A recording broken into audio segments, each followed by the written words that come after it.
என்ன சொல்லுது? 1000 ரூபாய் பிச்சை காசு.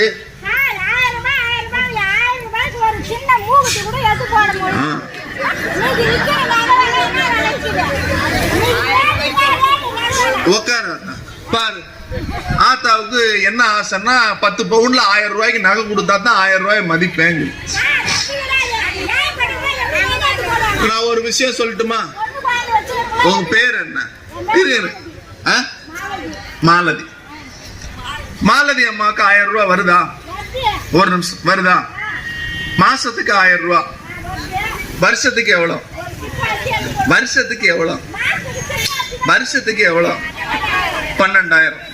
நீங்க என்ன வேலைக்கு போறீங்க? என்ன வேலைக்கு போறீங்க? மாசம் எவ்வளவு சம்பாதிக்கிறீங்க? ஒரு நாளைக்கு 300 ரூபாய் அவங்க சம்பாதிக்கிறாங்க. ஒரு நாளைக்கு 300 ரூபாய். 30 நாளைக்கு எவ்வளவு? 9,000 ரூபாய்.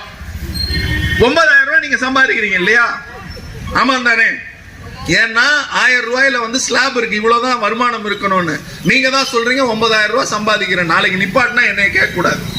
இப்ப அவங்க சொல்றாங்க நான் 9,000 ரூபாய், இவங்களே 9,000 ரூபாய் சம்பாதிக்கிறாங்கன்னா அப்ப அவங்க வீட்டுக்காரர் எவ்வளவு சம்பாதிப்பாரு? சரி, வேற அவனுடைய எண்ண ஓட்டமும் இவங்களோட எண்ண ஓட்டமும் ஒன்னா இருக்கு. 1000 ரூபாய நிப்பாட்டுன்னு சொல்லி அத பிச்சை காசுன்னு சொல்றது பாஜக. இவங்க என்ன சொல்றாங்க? 1000 ரூபாய வச்சு நான் என்ன பண்ணிட முடியும்னு கேக்குறாங்க. மாசம் 9,000 சம்பாதிக்கிறீங்க. இங்க எவ்வளவு பேர் 9,000 ரூபாய் சம்பாதிக்கிறோம்?